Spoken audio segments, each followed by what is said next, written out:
Namaskar students. So in my previous lecture I have explained the rectifier circuit, which are most important component of a power supply.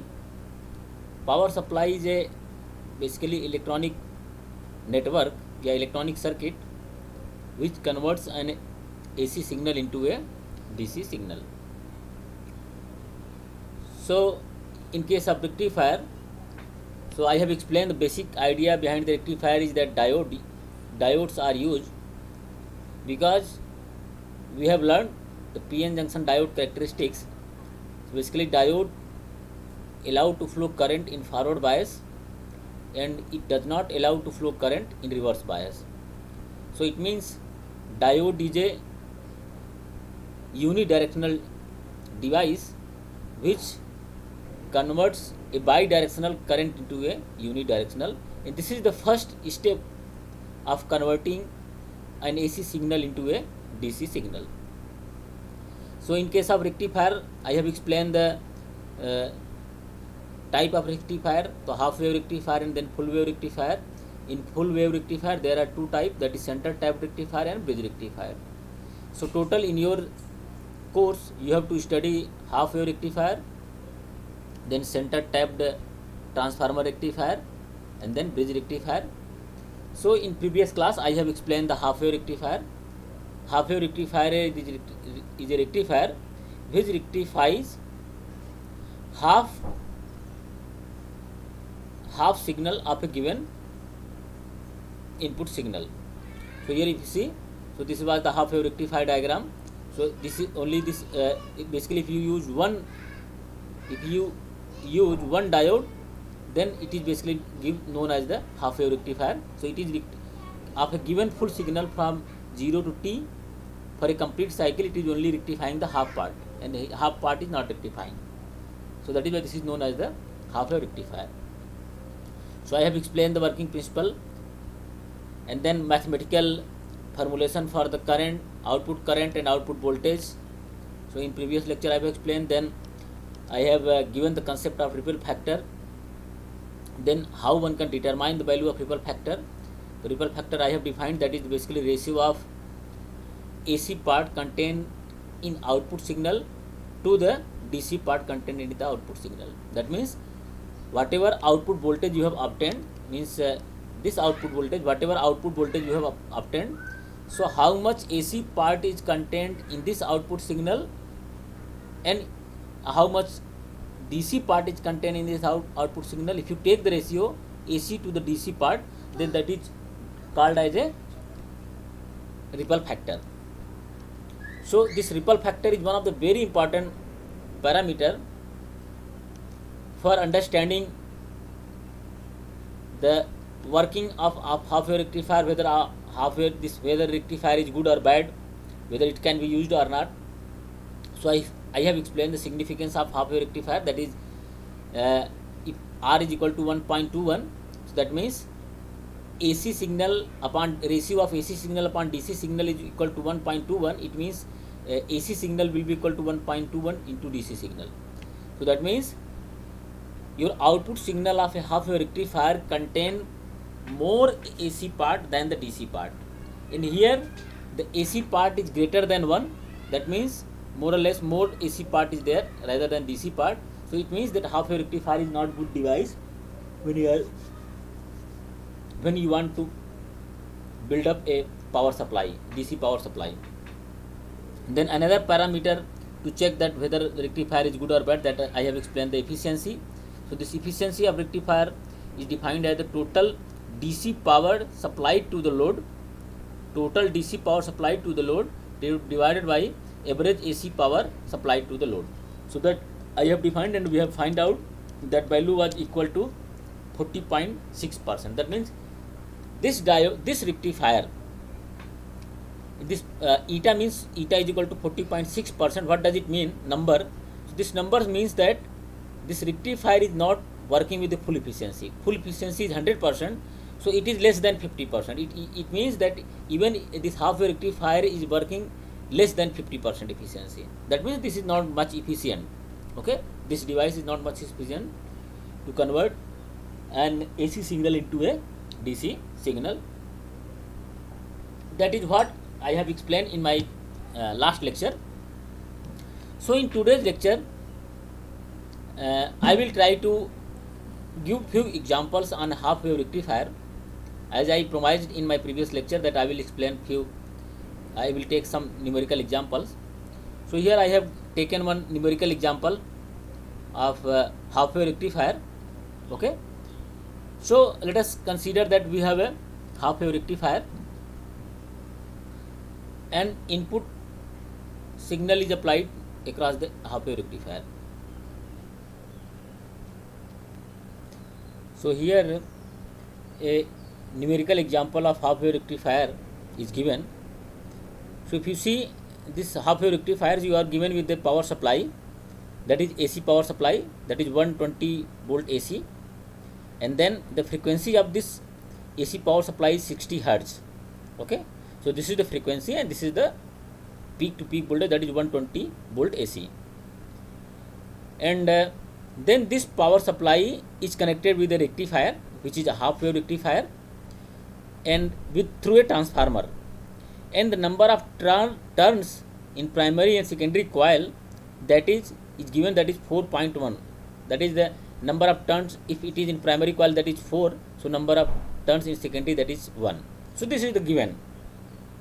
Okay, then you have a diode 1, and then you have given load resistance, that is 100 ohm of load resistance. Okay, so now you are asked, you may be asked to find out how much voltage will appear at the input of diode.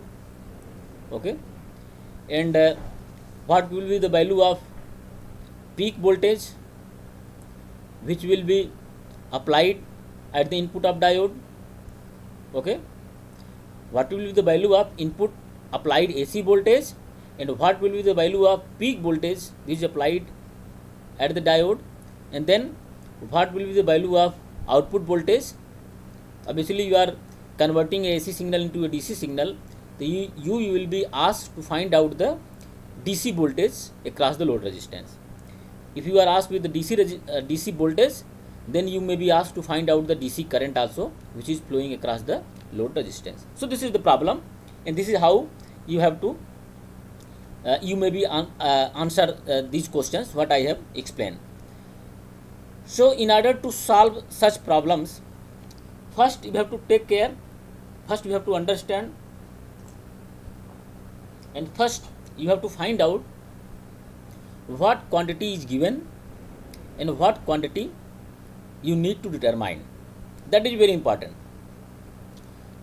So as I discussed in theory part, that if you remember, so I have taken in theory I have taken the example where the number of coil, number of turn in primary coil and number of turn in secondary coil was equal. So this was the, I have taken an example of in theory when I was explaining the theory, and at that time I have explained I told that it might be not equal.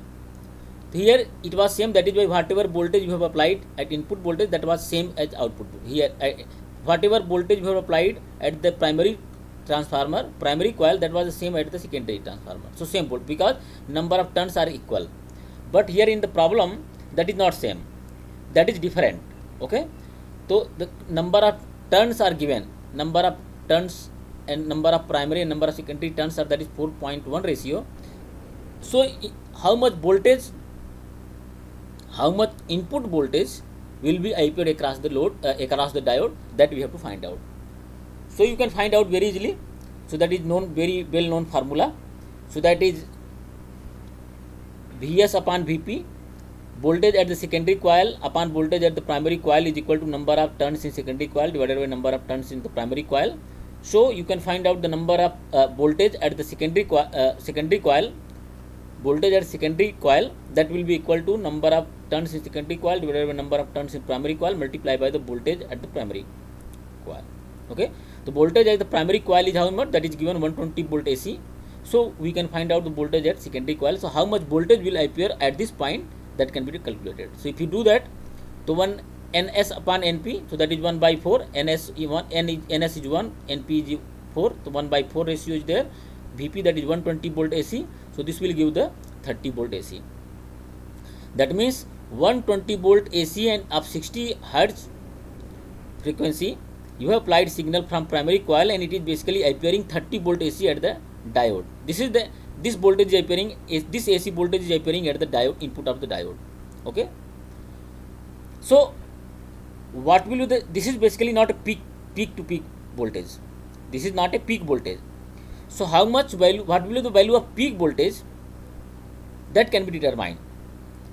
So peak voltage means maximum voltage which can be appeared across at the input of the diode, that can be determined, that Vs voltage at the secondary coil, peak voltage, that can be written as a under root 2 multiply by voltage at the secondary coil. So voltage at the secondary coil we have calculated, that is 30 volt AC. So if you take under root 2, that is 1.41. So peak voltage means the input voltage to the diode. This is basically, this is the actual voltage. This is the actual voltage which will appear across the diode. So peak voltage, peak secondary voltage, that will be equal to Vs multiplied by 1.41. So this will be equal to 42.42 volt. So it means basically your diode will feel 42.42 volt input signal. Okay. So now if you draw the input waveform of whatever input signal you are applying at the diode. So we know the frequency, that frequency is how much, that is 60 hertz. If frequency is 60 hertz, we can calculate the time. So time is equal to, means time period, the time period is equal to 1 upon t, 1 upon f, t is equal to 1 upon f. So t will be equal to 1 upon f. If you 1 divided by 60, that is equal to 16.67. So this is the time period. So means 16.67 millisecond is the time period. It means this whatever input signal you have applied across the diode, that has a time period of 16.6 millisecond. In 16.67 millisecond, it will complete one cycle. With peak voltage how much? That is 42.42 volt. This is the peak voltage and this is the time period. So now you draw the input signal. So this is the basically input signal. This is sinusoidal. Obviously this is sine wave. So this is sinusoidal wave signal, and this is 60. This for one cycle, that is 16.67. For half cycle, that is half of this 8 point something, 8.32, 8.34, I think 8.34. So that is the half period, and this is full period. So this is the input signal. This is the waveform of input signal. Okay. Now if you calculate, let us say I have written peak to peak voltage. So this is 42.42 voltage is the peak voltage. So this is plus 42.42, similarly minus 42.42. So it means peak to peak voltage, obviously that will be multiplied by 2. So that will be 84.84. That is peak to peak voltage. Okay. So whatever input signal you have applied, that input signal have 84.84 peak to peak voltage with 16.67 millisecond time period. Okay. So this is the input signal, and this you have to sketch correctly. Now we know that after, when this signal will pass through the rectifier, if you see the signal for 0 to 8.33 second, that is for half period of time, that is 8.33 second. So for 8.33 millisecond, this is positive signal, it will appear at a positive. So diode will be in forward bias, and from 8.33 to 16.37 millisecond, that diode will be in reverse bias. So diode will conduct during this positive half cycle, and it will not conduct during negative half cycle. That what I have explained in theory part. Okay. And we know also there is some voltage drop across the diode. So when diode is in forward bias, it basically behave like a closed switch, or according to the first approximation, if ideal diode is there, that is behave like a closed switch, zero voltage drop. If it is not ideal diode, second approximation, it may be replaced with a battery of a knee voltage of which material which is made of. If it is made of silicon, so it will be 0.7 volt. If it is made of gallium arsenide, 1.2 volt. It is made of germanium, it is 0.3 volt. So let us assume that this diode is made from the silicon. It will be given in your problem whether diode is made from silicon, germanium or gallium arsenide. So let us assume that this diode is made from silicon. So obviously it means 0.7 voltage drop will be there.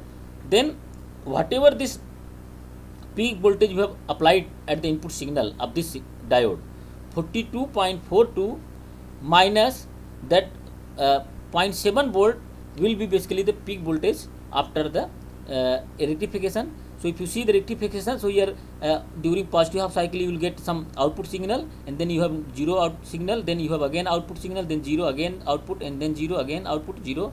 This is the basically output signal at the load, and the peak voltage will be obviously equal to 42.42 minus 0.7 volt, because 0.7 volt voltage drop will be there across the load resistance. So this 41.72 volt will be basically peak voltage after the after the diode, and there will be this is the load voltage which will appear across the load resistance, peak voltage. Okay, so this is the output signal waveform what we have drawn.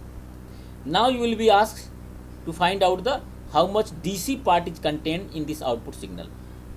So I have explained in the theory that DC part, when I was calculating the ripple factor, if you remember, so I have calculated the DC part. So DC part was equal to, if you remember, so theory, so that was how much? It was something equal to DC, yes, it was here.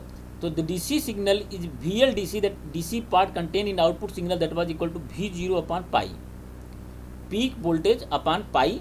So that was the value of DC signal which is contained in the output signal. So if you see here, so I have written V0 upon 1 plus RF upon RL pi. So if RF is less than RL, so we can neglect the RF upon RL, so that will be V0 upon pi. If you divide this, so pi, that is 1 upon 3.14 into V0, so that is 0.313 V0. So this is basically DC voltage contained in the output, where V0 is the basically peak voltage of the given input signal. So how much input signal we have given peak voltage, that was basically equal to this peak voltage. Whatever output signal we have got, that is peak voltage. So peak output voltage, that is V0, that is 41.72 multiplied by 0.313 volt. So that will be 0.318 multiplied by 41.72 volts, that is 13.27. So out of 41.72 volt, you will get only 13.27 volt DC signal in the half wave rectifier for this given problem.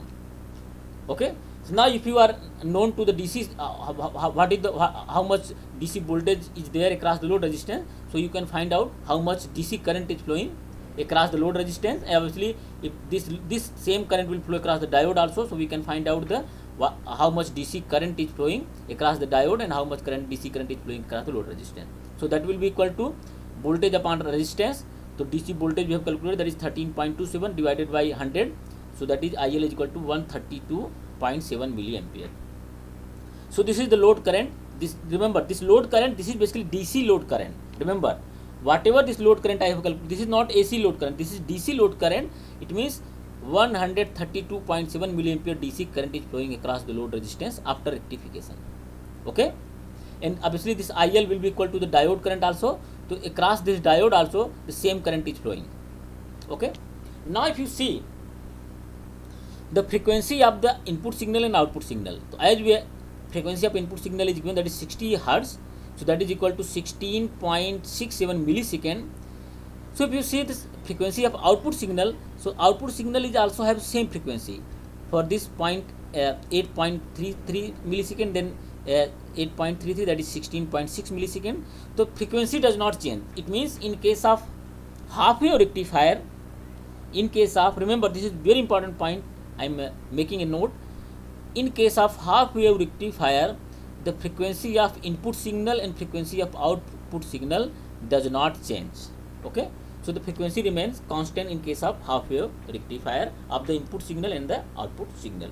So this is one problem which you may be asked to calculate different value of current, DC current, DC output DC voltage, peak voltage, frequency of input signal, frequency of output signal, many more values may be asked depending upon which type of questions are asked in your exam. Now let us try to see another example in case of half wave rectifier. So this is, I have taken a simple example, okay, and here if you see, we are given with a input signal. So this is input voltage and this is time. On x axis time and y axis voltage is given. Obviously this is a sinusoidal wave, and here frequency not there but time period is given. So time period 0 to t half to t, and the peak voltage is given of input signal, that is 20 volt. 20 volt is the peak voltage of the input signal, 20 volt and minus 20 volt, so peak to peak voltage, that is 40 volt, okay. And here if you see, so a diode is there connected with this input signal. So this is input signal plus minus input signal is applied, and this is grounded, and then you have a load resistance, and you are asked to find out the output signal. So here you are asked to find out the output signal for this given complete cycle from 0 to t, and you draw the output waveform, how the output waveform looks like, and what will be the value of DC voltage which will appear across the load resistance. Remember what I am asking, what will be the value of DC voltage, not AC voltage, not total output voltage. Remember, I am not asking the total output voltage, I am asking what will be the value of DC voltage at the load resistance, okay. So this is quite a simple problem if you see. So obviously here I have changed the polarity of diode. If you see, in this problem if you see, diode was connected in a different direction, but in this problem diode is connected with a different symbol, okay.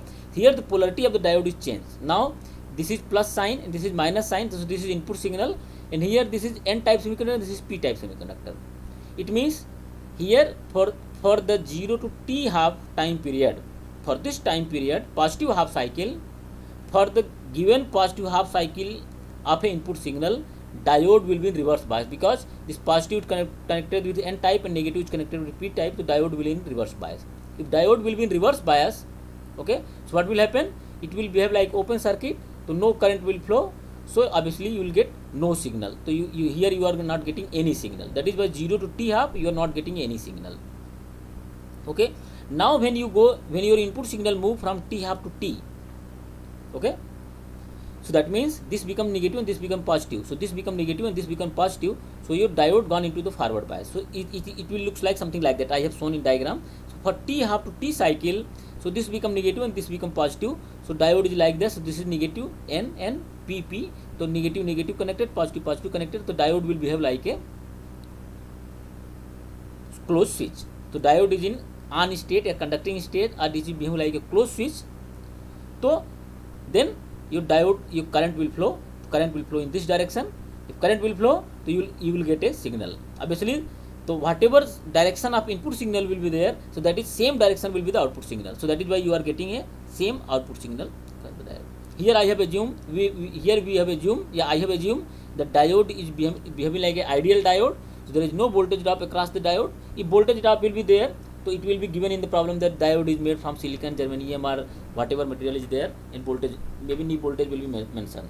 If knee voltage is not mentioned, okay, but then it will be mentioned that whether it is made from silicon or germanium. If anything is not mentioned, that whether it is made from germanium or silicon or knee voltage, then you have to assume that diode is ideal diode, okay. So this is the case. If the ideal diode is there, it means the peak voltage, peak output signal also have peak voltage 20 volt. So this is 0, there is no voltage, then again minus voltage, then 0 voltage, then again minus voltage. So that means whatever output voltage if you measure across the output, obviously this output voltage will be equal to negative voltage, okay. Then if you are asked to calculate the DC voltage, so we have solved in previous problem, the DC voltage can be written as a 0.318 multiplied by output voltage. Here because the polarity of the voltage is negative, so that is a minus sign I have used, because this is output voltage will be negative, because this is negative and this is positive. So minus 0.31 multiplied by peak voltage, that is 20 volts, that is minus 6.36 volt. So out of 20 volt, you have only 6.36 volt DC voltage in your output signal. So this is another problem which is related to the half wave rectifier. Okay, so let us try to see some more problem on the half wave rectifier. So I have solved two problem. So this is one problem. In this problem I have explained everything. So here I have given another problem. Here I have explained just to give a glimpse how polarity of the diode, how the direction of diodes, how the direction of the input, maybe this input's current signal direction may be changed. Anything, any possible combination may be there in case of half wave rectifier, or in case of any problem, if numerical problems are asked to you to find out the output DC voltage, output signal. Okay.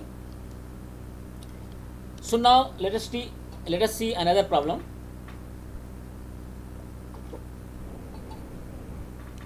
So this is, I have again taken a half wave rectifier problem. This problem is basically asked in a CSIR NET JRF exam. This problem is of NET JRF exam, that is asked in June 2011 exam. Here problem is given: if V input is applied to the circuit shown, the output would be. So this is the basically problem. A input signal is there and then a circuit is there, and then you are asked with a choose the correct option. What will be the output value? Okay. So this is very simple problem. If you understood the half wave rectifier, if you know the basic working principle of half wave rectifier, then you can solve this problem very easily. This is just a fingertip problem. Okay. So if you think how you can solve, if you see here you are given with the input signal. Input signal itself have a unit. If you see, remember, this input signal is itself a unidirectional. If you see, this is input signal and then 0, then again positive 0, again positive 0.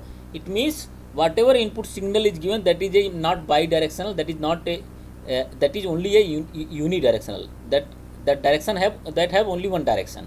Okay. And you are given with a diode. So here you are given with a diode. So when you apply this signal to the diode, so for, let us say this time period is t, to 0 to t half to t, up to this point this is t, to 0 to t half, this is positive. So this is p type, n type, positive, negative. So this diode will be in forward bias. So if diode will be in forward bias, and here it is not mentioned that this diode is made of silicon, germanium or gallium arsenide, it is not mentioned, and it is also not given the knee voltage of the diode. That means you will have to assume diode as a ideal diode, means first approximation or ideal approximation. So diode will behave like a closed circuit with zero voltage drop. Okay. So the zero voltage drop will be there, then whatever input voltage will be there, the same voltage will, if diode is in forward bias, so same voltage will appear across the output. So and then if this voltage will be 0, obviously this diode will be 0, there will be no current, so obviously output voltage will be 0, again this voltage will increase, the output voltage will increase. So it means that whatever input signal you are applying, the same output signal will appear across the output. So now you given out of 4 options, first option, second option, third and fourth option, which option is exactly matching with the input signal. So it means output signal will be exactly with output, whatever output signal you will obtain in this case, that will be exactly matching with the input signal. So if you see this third option is exactly matching with the input signal. So for this problem, option third is correct. Okay. Okay. Now, if I reverse the polarity of the diode, let us say, then what will be the answer? You have to tell. This is the first assignment to you. If I reverse in the same problem, if I reverse the polarity of the diode for the same given input signal, then what will be the answer out of given these 4 options? Okay. So this is first assignment. And second assignment, if I reverse the polarity of the diode remains same, if I reverse the polarity of the given input signal, okay, if I reverse the polarity of the input signal, then what will be the answer? This is second assignment. Okay. First assignment, if you for the given same input signal, if you change the polarity of the diode, then what will be the output signal? And second assignment, if you change the polarity of input signal, then what will be the output signal? These assignment, these answers you have to tell. You can answer in my YouTube channel also, because I can answer, I can understand. So if you write this first option, या second option, या third option, या fourth option, so I will understand, because problem is given. So problem is with me, so I will understand the answer, whether you are giving correct answer or wrong answer. Okay. So with this, I hope I am able to explain you the half wave rectifier, and I believe that you will be able to solve numerical problems or questions in several exams which will be related to the half wave rectifier. For doing so, you have to solve more and more problem. So please go to your reference book, whatever reference book I have told. Please go to the reference book and try to find out more and more numerical problems, problems based on the half wave rectifier, and you solve each and every problem. As much as problem you solve, that much your concepts of that particular topic becomes clear. Okay. So I request to all of you, please solve more and more problems related to the half wave rectifier. And if you face any problem during solving the problems, please feel free to contact me. My email address is given, my phone number you have. Okay. So with this, I thanks a lot to all of you for listening me carefully. Thanking you very much.